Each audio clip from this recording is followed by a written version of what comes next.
आपके आसपास क्या हो रहा है, इसे नियंत्रित करने की आपके पास कोई शक्ति नहीं है। लेकिन आपके भीतर क्या हो रहा है, इसे नियंत्रित करने की पूरी शक्ति आपके पास है। कोई व्यक्ति ज्ञान, प्रेरणा की तलाश क्यों करता है? केवल आंतरिक शांति प्राप्त करने के उद्देश्य से। आखिरकार यही एकमात्र लक्ष्य है जिसकी चाहत मनुष्य रखता है। लोग भक्ति भी यही मानकर करते हैं कि भगवान के पास जाने से उन्हें शांति मिलेगी। सच तो यह है कि सिर्फ भगवान के बारे में जानने से कोई फायदा नहीं होता।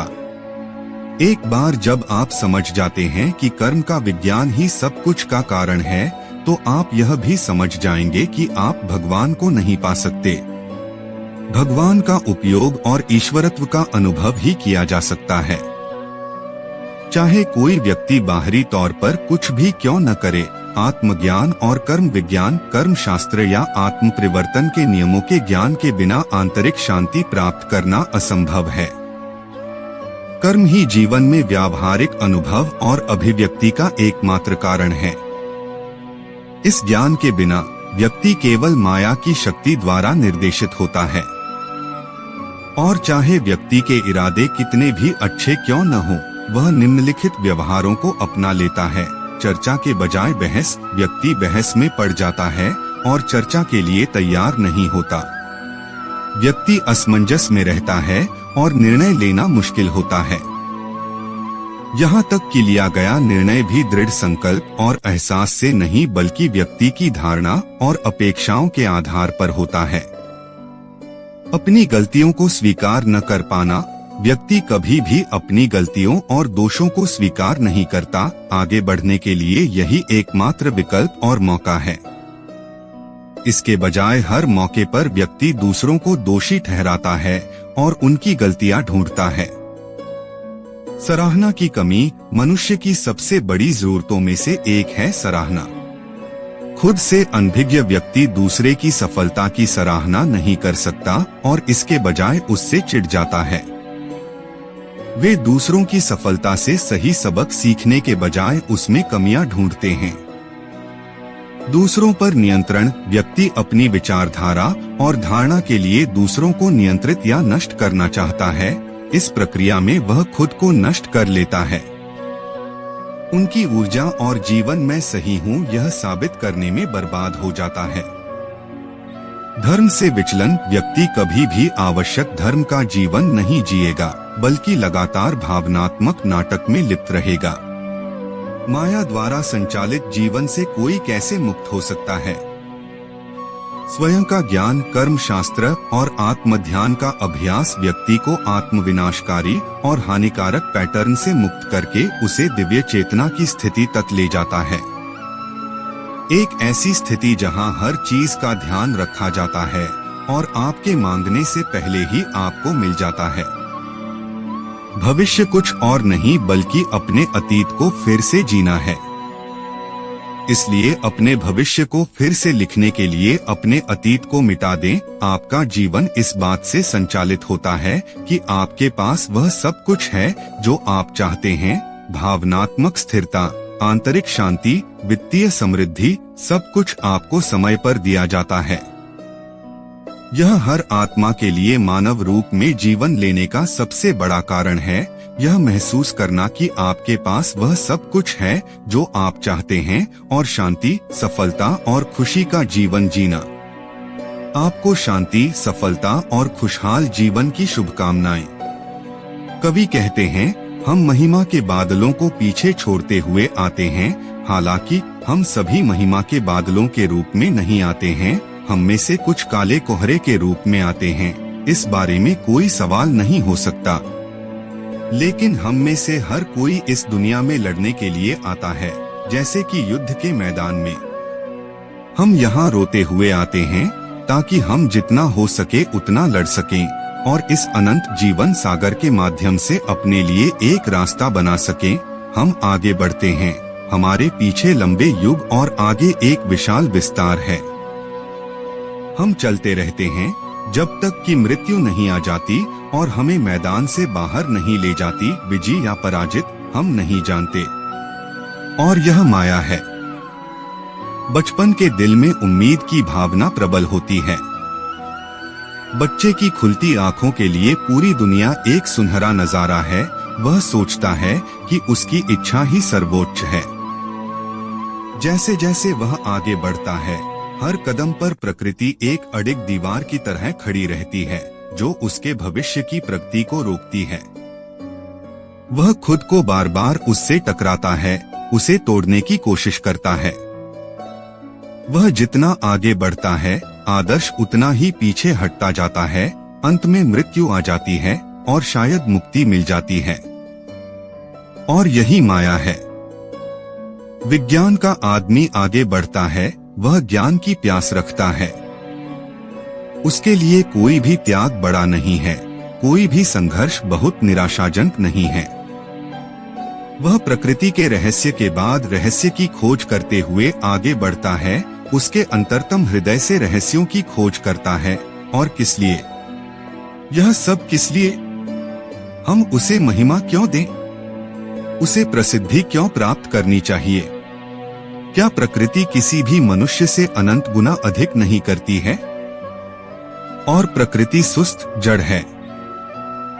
सुस्त जड़ की नकल करना महिमा क्यों होनी चाहिए? प्रकृति किसी भी परिमाण का वज्र किसी भी दूरी पर फेंक सकती है। यदि कोई व्यक्ति एक छोटा सा हिस्सा भी कर सकता है, तो हम उसकी प्रशंसा करते हैं और उसे आसमान तक सराहते हैं। क्यों? हम प्रकृति की नकल करने, मृत्यु की नकल करने, जड़ता की नकल करने, जड़ता की नकल करने के लिए उसकी प्रशंसा क्यों करें? गुरुत्वाकर्षण का बल अब तक मौजूद सबसे बड़े द्रव्यमान को टुकड़े टुकड़े कर सकता है, फिर भी यह जड़ है। जड़ की नकल करने में क्या महिमा है? फिर भी हम सभी उसके पीछे संघर्ष कर रहे हैं। और यह माया है। इंद्रियां मनुष्य की आत्मा को बाहर खींचती हैं। मनुष्य सुख और खुशी की तलाश में है, जहां वह कभी नहीं मिल सकती। अनगिनत युगों से हम सभी को यही सिखाया जाता रहा है कि यह सब व्यर्थ और बेकार है, यहाँ कोई खुशी नहीं है। लेकिन हम सीख नहीं सकते, हमारे लिए ऐसा करना असंभव है, सिवाय अपने अनुभवों के। हम उन्हें आजमाते हैं और एक झटका लगता है। क्या हम तब सीखते हैं? तब भी नहीं। पतंगों की तरह जो खुद को आग की लपटों में झोंक देते हैं, हम खुद को बार बार इंद्रिय सुखों में झोंक रहे हैं, इस उम्मीद में कि वहां संतुष्टि मिलेगी। हम बार बार नई ऊर्जा के साथ लौटते हैं। इस तरह हम चलते रहते हैं जब तक कि हम अपंग और ठगे हुए मर नहीं जाते। और यही माया है। हमारी बुद्धि के साथ भी ऐसा ही है। ब्रह्मांड के रहस्यों को सुलझाने की हमारी इच्छा में हम अपने प्रश्नों को रोक नहीं पाते। हमें लगता है कि हमें जानना चाहिए और हम यह नहीं मान सकते कि कोई ज्ञान प्राप्त नहीं किया जा सकता। कुछ कदम चलते ही वहां अनादि और अनंत समय की दीवार खड़ी हो जाती है, जिसे हम पार नहीं कर सकते।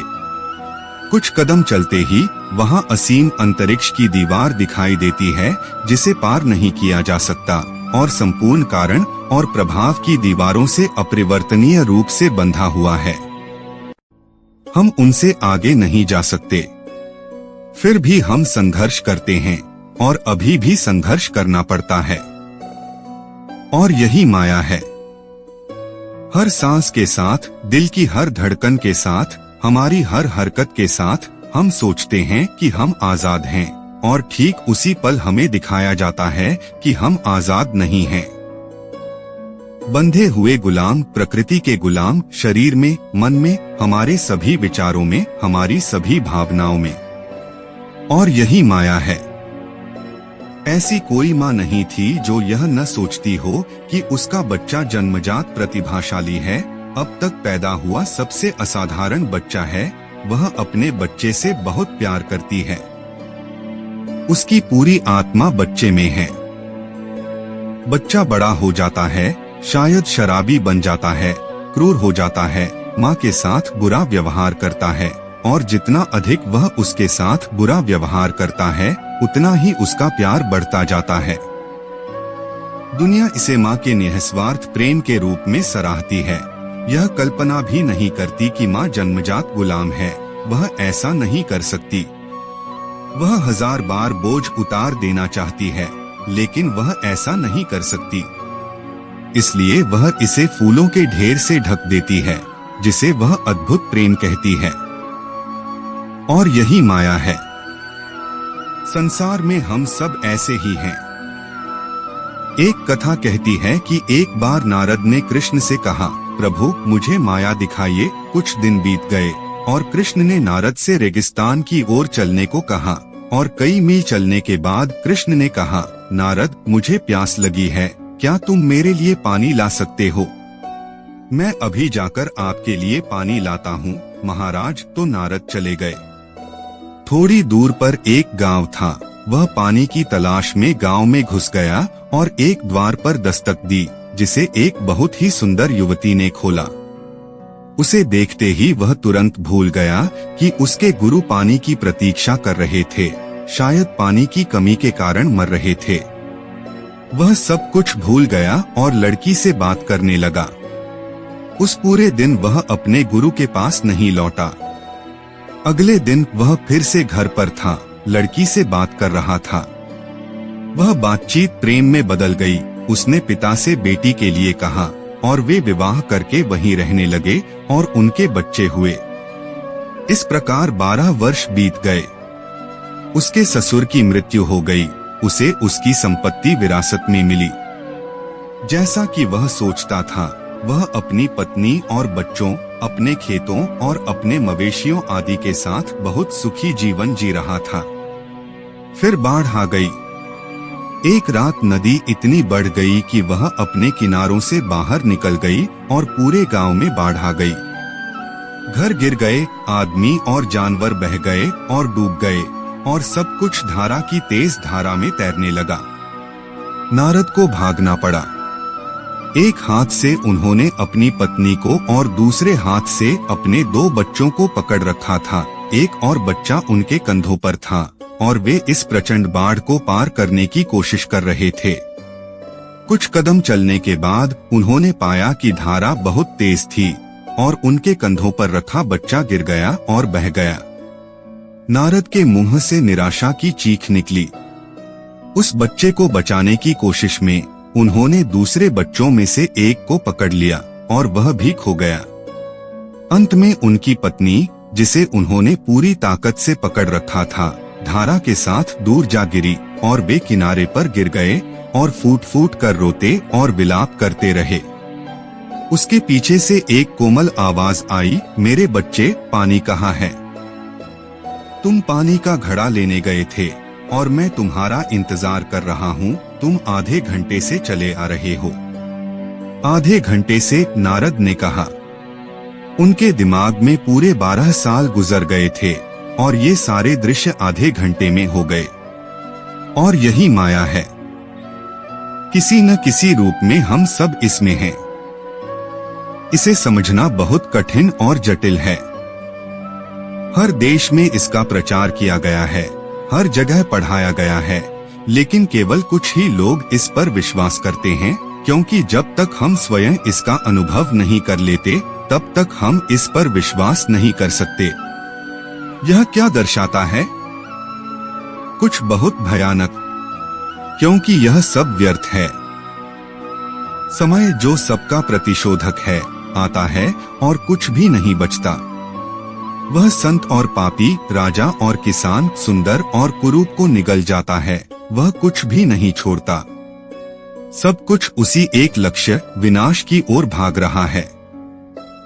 हमारा ज्ञान, हमारी कलाएं, हमारा विज्ञान, सब कुछ उसी की ओर भाग रहा है। कोई भी ज्वार को रोक नहीं सकता, कोई भी इसे 1 मिनट के लिए भी रोक नहीं सकता।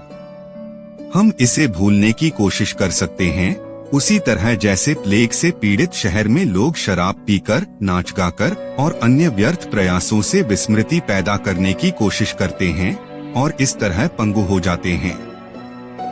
इसी तरह हम भूलने की कोशिश कर रहे हैं, सभी प्रकार के इंद्रिय सुखों से विस्मृति पैदा करने की कोशिश कर रहे हैं, और यही माया है। 2 तरीके सुझाए गए हैं। एक तरीका जिसे हर कोई जानता है, बहुत आम है, और वह है, यह बहुत सच हो सकता है, लेकिन इसके बारे में मत सोचो। सूरज चमक रहा है तो घास काट लो, जैसा कि कहावत है। यह सब सच है, यह एक तथ्य है, लेकिन इस पर ध्यान मत दो।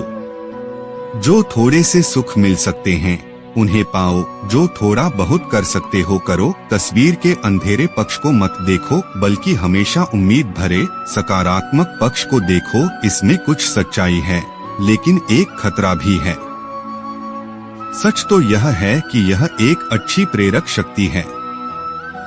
आशा और एक सकारात्मक आदर्श हमारे जीवन के लिए बहुत अच्छी प्रेरक शक्तियां हैं, लेकिन उनमें एक निश्चित खतरा है। खतरा इस बात में है कि हम निराशा में संघर्ष छोड़ दें। ऐसा ही उन लोगों के साथ होता है जो उपदेश देते हैं, दुनिया जैसी है उसे वैसे ही स्वीकार करो, जितना शांत और आराम से बैठ सको, और इन सभी दुखों से संतुष्ट रहो। जब तुम पर वार हो तो कहो कि ये वार नहीं बल्कि फूल हैं, और जब तुम गुलामों की तरह भगाए जाओ तो कहो कि तुम आजाद हो। दिन रात दूसरों से और अपनी आत्मा से झूठ बोलो, क्योंकि यही खुशी से जीने का एकमात्र तरीका है। इसे ही व्यावहारिक ज्ञान कहते हैं, और यह दुनिया में 19वीं सदी से ज्यादा कभी प्रचलित नहीं रहा, क्योंकि आज के समय से ज्यादा कठोर वार कभी नहीं हुए। प्रतिस्पर्धा कभी इतनी तीव्र नहीं रही, कभी लोग अपने साथियों के प्रति इतने क्रूर नहीं रहे जितने आज हैं, और इसलिए यह सांत्वना दी जानी चाहिए। इसे वर्तमान समय में सबसे मजबूत तरीके से पेश किया जाता है, लेकिन यह विफल हो जाता है, जैसा कि हमेशा विफल होना चाहिए। हम गुलाब के साथ सड़े हुए शरीर को नहीं छिपा सकते, यह असंभव है। यह ज्यादा समय तक काम नहीं आएगा, क्योंकि जल्द ही गुलाब मुरझा जाएंगे और सड़ा हुआ शरीर पहले से भी बदतर हो जाएगा। हमारे जीवन के साथ भी ऐसा ही है। हम अपने पुराने और सड़ते घावों को सोने के कपड़े से ढकने की कोशिश कर सकते हैं, लेकिन एक दिन ऐसा आता है जब सोने का कपड़ा हटा दिया जाता है और घाव अपनी पूरी कुरूपता के साथ सामने आ जाता है। तो क्या कोई आशा नहीं है? यह सच है कि हम सब माया के गुलाम हैं, माया में पैदा हुए हैं और माया में ही जीते हैं। तो क्या कोई रास्ता नहीं है, कोई उम्मीद नहीं है? हम सब दुखी हैं, यह दुनिया सचमुच एक जेल है। हमारी तथाकथित सुंदरता भी एक जेल खाना है, हमारी बुद्धि और मन भी एक जेल खाना है। यह बात सदियों से जानी जाती रही है। ऐसा कोई आदमी नहीं हुआ, ऐसी कोई आत्मा नहीं हुई जिसने कभी न कभी, चाहे वह कुछ भी कहे, यह अनुभव न किया हो। और बूढ़े लोग इसे सबसे ज्यादा महसूस करते हैं, क्योंकि उनके पास पूरे जीवन का संचित अनुभव होता है, क्योंकि वे प्रकृति के झूठ से आसानी से धोखा नहीं खा सकते। क्या कोई रास्ता नहीं है? हम पाते हैं कि इन सब के बीच, हमारे सामने इस भयानक तथ्य के बीच, दुख और पीड़ा के बीच, इस दुनिया में भी जहाँ जीवन और मृत्यु समानार्थी हैं, यहाँ तक कि यहाँ भी एक शांत छोटी सी आवाज है जो सभी युगों, हर देश और हर दिल में गूंज रही है। यह मेरी माया दिव्य है, गुणों से बनी है, और इसे पार करना बहुत कठिन है। फिर भी जो मेरे पास आते हैं वे जीवन की नदी को पार कर जाते हैं। हे सब परिश्रम करने वालों और बोझ से दबे हुए लोगों, मेरे पास आओ और मैं तुम्हें विश्राम दूंगा। यह वह आवाज है जो हमें आगे ले जा रही है। मनुष्य ने इसे सुना है और सभी युगों से इसे सुन रहा है। यह आवाज मनुष्य के पास तब आती है जब सब कुछ खो गया लगता है और आशा भाग गई है, जब मनुष्य की अपनी ताकत पर निर्भरता कुचल दी गई है और सब कुछ उसकी उंगलियों के बीच पिघलता हुआ प्रतीत होता है और जीवन एक निराशाजनक बर्बादी है। तब वह इसे सुनता है। इसे धर्म कहा जाता है। इसलिए एक तरफ यह साहसिक दावा है कि यह सब बकवास है, यह माया है, लेकिन इसके साथ ही यह सबसे अधिक आशापूर्ण दावा है कि माया से परे एक रास्ता है। दूसरी तरफ व्यावहारिक लोग हमें बताते हैं, धर्म और तत्वमीमांसा जैसी बकवास के बारे में अपना सिर मत खपाओ, यहीं रहो, यह वास्तव में बहुत बुरी दुनिया है, लेकिन इसका सबसे अच्छा उपयोग करो, जिसका सरल भाषा में अर्थ है पाखंडी झूठा जीवन जियो, निरंतर धोखाधड़ी का जीवन जियो, सभी घावों को यथासंभव सर्वोत्तम तरीके से ढक दो, एक के बाद एक पैच लगाते रहो जब तक कि सब कुछ खत्म न हो जाए और तुम पैचवर्क का एक ढेर न बन जाओ। इसे ही व्यावहारिक जीवन कहते हैं। जो लोग इस पैचवर्क से संतुष्ट हैं, वे कभी धर्म में नहीं आएंगे। धर्म की शुरुआत चीजों की वर्तमान स्थिति, हमारे जीवन से अत्यधिक असंतोष और जीवन के इस पैचवर्क के प्रति घृणा, तीव्र घृणा, धोखाधड़ी और झूठ के प्रति असीम घृणा से होती है। धार्मिक वही हो सकता है जो यह कहने का साहस करे, जैसा कि महान बुद्ध ने एक बार बोवृक्ष के नीचे कहा था, जब व्यावहारिकता का यह विचार उसके सामने आया और उसने देखा कि यह बकवास है, फिर भी वह कोई रास्ता नहीं खोज पाया। जब उसे सत्य की खोज छोड़ने, संसार में वापस जाने और धोखाधड़ी का पुराना जीवन जीने, चीजों को गलत नामों से पुकारने, खुद से और सभी से झूठ बोलने का प्रलोभन आया, तो उसने, उस विशाल ने, उस पर विजय प्राप्त की और कहा, अज्ञानी जीवन जीने से मृत्यु बेहतर है, पराजित जीवन जीने से युद्ध के मैदान में मरना बेहतर है। यही धर्म का आधार है। जब कोई व्यक्ति यह रुख अपनाता है, तो वह सत्य को खोजने के मार्ग पर होता है, वह ईश्वर के मार्ग पर होता है। यह दृढ़ संकल्प धार्मिक बनने की दिशा में पहला आवेग होना चाहिए। मैं अपने लिए एक रास्ता बनाऊंगा, मैं सत्य को जानूंगा या प्रयास में अपना जीवन दे दूंगा, क्योंकि इस तरफ यह कुछ भी नहीं है, यह चला गया है, यह हर दिन लुप्त हो रहा है। आज का सुंदर, आशावान युवा व्यक्ति कल का अनुभवी है। आशाएं, खुशियां और सुख कल की ठंड के साथ फूलों की तरह मुरझा जाएंगे। यह एक तरफ है, दूसरी तरफ विजय के महान आकर्षण हैं। जीवन की सभी बुराइयों पर विजय, स्वयं जीवन पर विजय, ब्रह्मांड पर विजय। उस तरफ मनुष्य खड़े हो सकते हैं।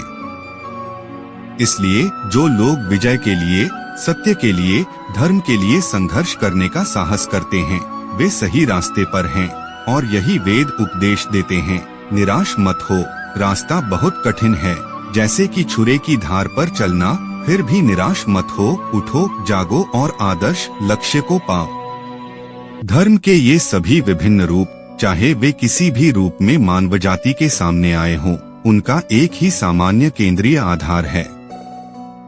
वह है मुक्ति का उपदेश, इस संसार से बाहर निकलने का मार्ग। वे संसार और धर्म में सामंजस्य स्थापित करने नहीं आए थे, बल्कि वे धर्म की मूल प्रणाली को तोड़ने, धर्म को उसके आदर्श में स्थापित करने तथा संसार से समझौता न करने आए थे। प्रत्येक धर्म यही उपदेश देता है और वेदांत का कर्तव्य है कि वह इन सभी आकांक्षाओं में सामंजस्य स्थापित करे। संसार के सभी धर्मों के बीच, चाहे वे उच्चतम हो या निम्नतम, समान आधार को प्रकट करे, जिसे हम सबसे घोर अंधविश्वास कहते हैं और जिसे हम सर्वोच्च दर्शन कहते हैं। उनका वास्तव में एक ही उद्देश्य है कि वे दोनों एक ही कठिनाई से बाहर निकलने का मार्ग दिखाने का प्रयास करते हैं, और अधिकांश मामलों में यह मार्ग किसी ऐसे व्यक्ति की सहायता से होता है जो स्वयं प्रकृति के नियमों से बंधा हुआ नहीं है, अर्थात जो स्वतंत्र है। एक स्वतंत्र कर्ता की प्रकृति के बारे में सभी कठिनाइयों और मतभेदों के बावजूद, चाहे वह एक व्यक्तिगत ईश्वर हो या मनुष्य जैसा कोई संवेदनशील प्राणी, चाहे वह पुल्लिंग हो, स्त्रीलिंग हो या नपुंसक हो, और इस पर अंतिम चर्चाएं हुई हैं, मूल विचार एक ही है। विभिन्न प्रणालियों के लगभग निराशाजनक विरोधाभासों के बावजूद हम उन सभी में एकता का सुनहरा धागा पाते हैं, और इस दर्शन में यह सुनहरा धागा हमारे दृष्टिकोण में धीरे धीरे प्रकट हुआ है। और इस रहस्योद्घाटन का पहला कदम यह सामान्य आधार है कि सभी स्वतंत्रता की ओर बढ़ रहे हैं। हमारे सभी सुख दुख, कठिनाइयों और संघर्षों के बीच एक रोचक तथ्य यह है कि हम निश्चित रूप से स्वतंत्रता की ओर यात्रा कर रहे हैं। व्यावहारिक रूप से प्रश्न यह था, यह ब्रह्मांड क्या है? यह कहां से उत्पन्न होता है? यह कहां जाता है? और उत्तर था, स्वतंत्रता में यह उगता है, स्वतंत्रता में यह विश्राम करता है और स्वतंत्रता में ही विलीन हो जाता है। स्वतंत्रता के इस विचार को आप त्याग नहीं सकते। इसके बिना आपके कर्म, आपका जीवन ही नष्ट हो जाएगा। प्रकृति हर क्षण हमें गुलाम सिद्ध कर रही है, स्वतंत्र नहीं। फिर भी साथ ही साथ दूसरा विचार भी उभरता है कि हम अभी भी स्वतंत्र हैं। हर कदम पर हम मानो माया द्वारा गिराए जाते हैं और दिखाए जाते हैं कि हम बंधे हुए हैं, और फिर भी उसी क्षण इस आघात के साथ, इस भावना के साथ कि हम बंधे हुए हैं, दूसरी भावना आती है कि हम स्वतंत्र हैं। कोई आंतरिक आवाज हमें बताती है कि हम स्वतंत्र हैं। लेकिन अगर हम उस स्वतंत्रता को महसूस करने, उसे प्रकट करने का प्रयास करते हैं, तो हम पाते हैं कि कठिनाइयां लगभग असंभव हैं। फिर भी इसके बावजूद यह अपने भीतर जोर देकर कहता है, मैं स्वतंत्र हूँ, मैं स्वतंत्र हूँ। और यदि तुम संसार के सभी धर्मों का अध्ययन करो तो तुम पाओगे कि यह विचार उनमें व्यक्त हुआ है। केवल धर्म ही नहीं, इस शब्द को संकीर्ण अर्थ में नहीं लेना चाहिए, बल्कि समाज का पूरा जीवन ही उस एक स्वतंत्रता के सिद्धांत का दावा है। सभी आंदोलन उसी एक स्वतंत्रता का दावा है। वह आवाज सभी ने सुनी है, चाहे वह उसे जानता हो या नहीं। वह आवाज जो कहती है, हे सब परिश्रम करने वालों और बोझ से दबे लोगों, मेरे पास आओ। वह आवाज उसी भाषा या भाषण के रूप में न हो, लेकिन किसी न किसी रूप में स्वतंत्रता का आह्वान करने वाली वह आवाज हमारे साथ रही है। हाँ, हम उस आवाज के कारण यहाँ पैदा हुए हैं। हमारा प्रत्येक आंदोलन उसी के लिए है। हम सभी स्वतंत्रता की ओर दौड़ रहे हैं। हम सभी उस आवाज का अनुसरण कर रहे हैं, चाहे हम उसे जानते हो या नहीं। जैसे गांव के बच्चे बांसुरी बजाने वाले के संगीत से आकर्षित होते थे, वैसे ही हम सभी अनजाने में उस आवाज के संगीत का अनुसरण कर रहे हैं। हम नैतिक तब होते हैं जब हम उस आवाज का अनुसरण करते हैं। न केवल मानव आत्मा, बल्कि सभी जीव निम्नतम से लेकर उच्चतम तक आवाज को सुन चुके हैं और उसकी ओर दौड़ रहे हैं, और संघर्ष में या तो एक दूसरे के साथ मिल रहे हैं या एक दूसरे को रास्ते से हटा रहे हैं। इस प्रकार प्रतिस्पर्धा, खुशियाँ, संघर्ष, जीवन, सुख और मृत्यु आते हैं, और पूरा ब्रह्मांड आवाज तक पहुँचने के इस पागल संघर्ष का परिणाम है। यह प्रकृति की अभिव्यक्ति है। फिर क्या होता है? दृश्य बदलने लगता है। जो ही तुम उस आवाज को पहचान लेते हो और समझ लेते हो कि वह क्या है, सारा दृश्य बदल जाता है। वही संसार जो माया का भयंकर युद्ध क्षेत्र था, अब कुछ अच्छा और सुंदर बन गया है। हम अब प्रकृति को कोसते नहीं, न यह कहते हैं कि संसार भयानक है और सब व्यर्थ है। हमें अब रोने धोने की आवश्यकता नहीं। जो ही हम उस आवाज को समझ लेते हैं, हम देखते हैं कि यह संघर्ष, यह लड़ाई, यह प्रतिस्पर्धा, यह कठिनाई, यह क्रूरता, ये छोटे छोटे सुख और आनंद क्यों होने चाहिए। हम देखते हैं कि वे वस्तुओं के स्वभाव में हैं, क्योंकि उनके बिना उस आवाज की ओर जाना संभव नहीं होगा, जिसे प्राप्त करना हमारा भाग्य है, चाहे हम इसे जानते हो या नहीं। अतः सारा मानव जीवन, सारी प्रकृति मुक्ति पाने के लिए संघर्ष कर रही है। सूर्य लक्ष्य की ओर बढ़ रहा है। पृथ्वी भी सूर्य के चारों ओर चक्कर लगा रही है। चंद्रमा भी पृथ्वी के चारों ओर चक्कर लगा रहा है। ग्रह उसी लक्ष्य की ओर बढ़ रहा है। हवा बह रही है। सब कुछ उसी की ओर संघर्ष कर रहा है। संत उस आवाज की ओर जा रहा है, वह इसमें कुछ नहीं कर सकता। यह उसके लिए कोई गौरव की बात नहीं है। पापी भी ऐसा ही करता है। दानशील व्यक्ति सीधे उस आवाज की ओर जा रहा है और उसे रोका नहीं जा सकता। कंजूस भी उसी गंतव्य की ओर जा रहा है। भलाई का सबसे बड़ा कार्यकर्ता भी अपने भीतर वही आवाज सुनता है और वह उसका विरोध नहीं कर सकता। उसे आवाज की ओर जाना ही होगा। सबसे बड़ा आलसी व्यक्ति भी ऐसा ही करता है। एक व्यक्ति दूसरे से अधिक ठोकर खाता है और जो अधिक ठोकर खाता है उसे हम बुरा कहते हैं और जो कम ठोकर खाता है उसे हम अच्छा कहते हैं। अच्छा और बुरा कभी दो अलग अलग चीजें नहीं होती, वे एक ही हैं। अंतर प्रकार का नहीं बल्कि मात्रा का है। अब यदि इस स्वतंत्रता की शक्ति का प्रकटीकरण वास्तव में संपूर्ण ब्रह्मांड को नियंत्रित कर रहा है, इसे धर्म पर लागू करते हुए हमारा विशेष अध्ययन, हम पाते हैं कि यह विचार पूरे ब्रह्मांड में एक ही दावा रहा है। धर्म के निम्नतम रूप को लें, जहां दिवंगत पूर्वजों या कुछ शक्तिशाली और क्रूर देवताओं की पूजा होती है। देवताओं या दिवंगत पूर्वजों के बारे में प्रमुख विचार क्या है? कि वे प्रकृति से श्रेष्ठ हैं, उसके प्रतिबंधों से बंधे नहीं हैं। निस्संदेह उपासक के पास प्रकृति के बारे में बहुत सीमित विचार हैं।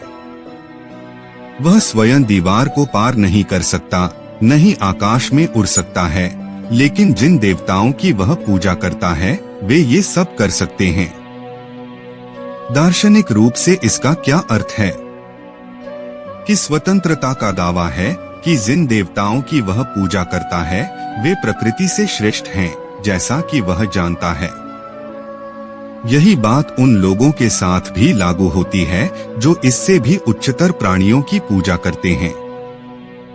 जैसे जैसे प्रकृति का विचार विस्तृत होता है, आत्मा का विचार जो प्रकृति से श्रेष्ठ है वह भी विस्तृत होता है, जब तक हम उस तक नहीं पहुँचते जिसे हम एकेश्वरवाद कहते हैं, जो मानता है कि माया प्रकृति है और कोई सत्ता है जो इस माया का शासक है। यहाँ वेदांत का आरंभ होता है, जहाँ ये एकेश्वरवादी विचार सर्वप्रथम प्रकट होते हैं। किंतु वेदांत दर्शन को और अधिक स्पष्टीकरण की आवश्यकता है। यह स्पष्टीकरण कि इन सभी माया के परे एक सत्ता है जो माया से श्रेष्ठ और स्वतंत्र है तथा जो हमें अपनी ओर आकर्षित कर रही है तथा हम सब उसकी ओर जा रहे हैं, बहुत अच्छा है, वेदांत कहता है। किंतु फिर भी बोध स्पष्ट नहीं है, दृष्टि धुंधली और धुंधली है, यद्यपि यह सीधे तर्क का खंडन नहीं करती। जिस प्रकार आपके स्तोत्र में कहा गया है, मेरे भगवान आपके अधिक निकट हैं, वही स्तोत्र वेदांती के लिए बहुत अच्छा होगा। केवल वह एक शब्द बदलकर कहेगा, मेरे भगवान मेरे अधिक निकट हैं। यह विचार की लक्ष्य बहुत दूर है, प्रकृति से बहुत परे है, हम सबको अपनी ओर आकर्षित कर रहा है। उसे बिना अपमानित या पतित किए अधिकाधिक निकट लाना होगा। स्वर्ग का ईश्वर प्रकृति में स्थित ईश्वर बन जाता है और प्रकृति में स्थित ईश्वर प्रकृति में स्थित ईश्वर बन जाता है और प्रकृति में स्थित ईश्वर शरीर रूपी इस मंदिर में स्थित ईश्वर बन जाता है और शरीर रूपी मंदिर में स्थित ईश्वर अंतः मंदिर बन जाता है, आत्मा और मनुष्य बन जाता है और वहाँ वह अपने द्वारा सिखाई जाने वाली अंतिम वाणी तक पहुँच जाता है, जिसे ऋषिगण इन सभी स्थानों पर खोज रहे हैं। वह हमारे हृदय में ही है। वेदांत कहता है कि जो वाणी तुमने सुनी वह सही थी, परंतु तुमने उस वाणी को जो दिशा दी वह गलत थी। तुमने जो मुक्ति का आदर्श देखा वह सही था, परंतु तुमने उसे अपने बाहर प्रक्षेपित कर दिया और वह तुम्हारी भूल थी। उसे और निकट लाओ जब तक कि तुम न पाओ कि वह सदैव तुम्हारे भीतर ही था, वह तुम्हारी अपनी आत्मा थी। वह मुक्ति ही तुम्हारा अपना स्वभाव था और इस माया ने तुम्हें कभी नहीं बांधा। प्रकृति का तुम पर कभी अधिकार नहीं है। एक भयभीत बच्चे की तरह तुम स्वप्न देख रहे थे कि वह तुम्हें दबा रही है और इस भय से मुक्ति ही लक्ष्य है। उसे केवल बौद्धिक रूप से देखना ही नहीं बल्कि उसे अनुभव करना, उसे साकार करना। इस संसार को हम जितना देखते हैं उससे कहीं अधिक निश्चित रूप से। तब हम जान लेंगे कि हम स्वतंत्र हैं। तभी और केवल तभी सारी कठिनाइयां दूर हो जाएंगी।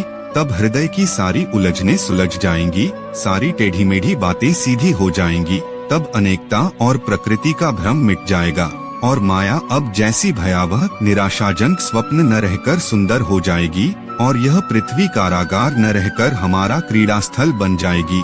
और यहाँ तक कि खतरे और कठिनाइयाँ, यहाँ तक कि सारे दुख भी देवत्व प्राप्त कर लेंगे और हमें अपना वास्तविक स्वरूप दिखा देंगे। हमें दिखा देंगे कि प्रत्येक वस्तु के पीछे, प्रत्येक वस्तु के मूल के रूप में वही खड़ा है और वही एक वास्तविक आत्मा है।